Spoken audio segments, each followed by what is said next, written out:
guys! Welcome back to another video. Kamusta kayo? So, in today's video guys ay ang aming Sunday ganap last Sunday. So, ayan, first is nag-get ready with me na ako.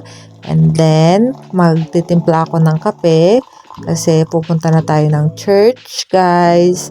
At yan din yung breakfast ko. And then, ang trip namin ngayon ni Ate Love guys is maglakad from home to church.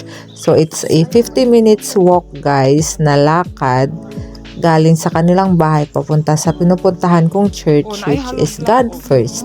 So, this is my third week na nag-attend na sa God First. So, ayan, dito kami dumaan sa alleyway na to kasi galing kami sa kabilang street which is street nila Ate Love at saka dito ang lusot namin sa kabilang street. So from here is dire-diretso na yan papunta sa church. And then as you can see guys, ang mga bahay dito sa UK is magkakapareho lang yung itsura, 'di ba? Tingnan niyo yung mga design nila, almost the same talaga siya. Hindi katulad sa Pilipinas na iba-iba tayo depende sa budget natin. Pero dito, ayan, ganyan yung mga itsura ng mga bahay dito. And then, yun nga ang napag-usapan namin ni Ate Love na iba talaga dito at saka sa Pilipinas. And then, after that guys is, ito na kami, malapit na kami niyan sa church. Ito yung mga street na nadadaanan namin papunta sa church. And fast forward guys is hindi ko na nabidyohan ang aming church service. Tapos na yan guys at papunta na kami niyan ng town. So ayan yung labas ng church. And then after that, dito na kami sa town guys. At ang plano namin ni Ate Love is mag-window shopping lang dito sa town. And then kakain later. So may isang shop dito guys na for closing down na. So, yun yung pinasukan namin ni Ate Love.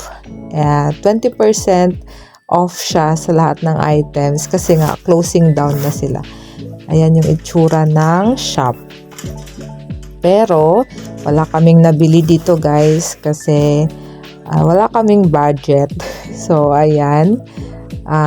Nagwi-window shopping lang talaga kami. Pero kahit na 20% off yan guys is hindi pa rin siya afford masyado. Mahal pa rin siya. So wala talaga kaming nabili dyan. More on window shopping lang talaga guys.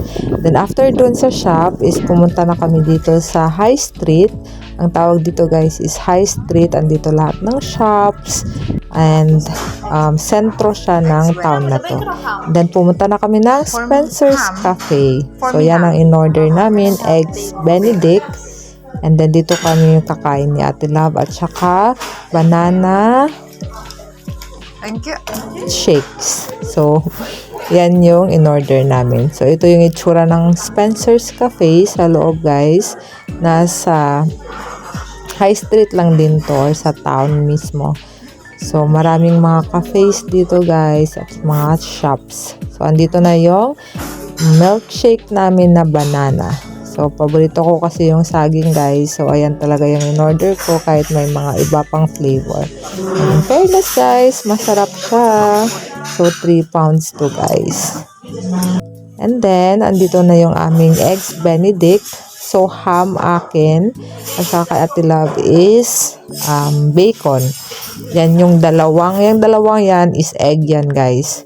Then after namin kumain doon guys is nag-ikot-ikot na naman kami. Pumunta kami sa mga ibang shops para mag-window shopping. So nagte-testing lang ako nitong bonnet pero hindi ko yan binili guys kasi hindi din ako mahilig sa bonnet. So ayan, may bonnet ako na dinala from Pilipinas pero hindi ko siya nasuot pagdating ko dito sa UK. And then after that, pumunta na kami ng Primark kasi medyo nagsisale sila ngayon kasi patapos na ang winter. So sinisale na nila yung mga winter clothes. Ayan, katulad niyang hawak ni Ate Love, from 8 pounds naging 4 pounds na lang siya. So nakabili dyan si Ate Love at saka ito yung parang SM dito sa UK guys. Primark ang tawag. So, ayan. And then, after that guys, is pauwi na kami at nag-bus na. So, andito na ako sa bahay at ito yung mga nabili ko. So, bumili ako ng medyas, guys. And then, kasi wala na akong medyas, mga low thread na yung mga medyas ko, guys. At saka itong parang pants na naka-sale. 3 pounds na lang siya, guys. And then, ito is binili din namin kasi i-gift namin sa aming ka-workmate. So, hati kami ni Ate Love dyan. So, that's it guys for today's mini vlog. Thank you so much for watching and see you on my next one. Bye-bye. God bless.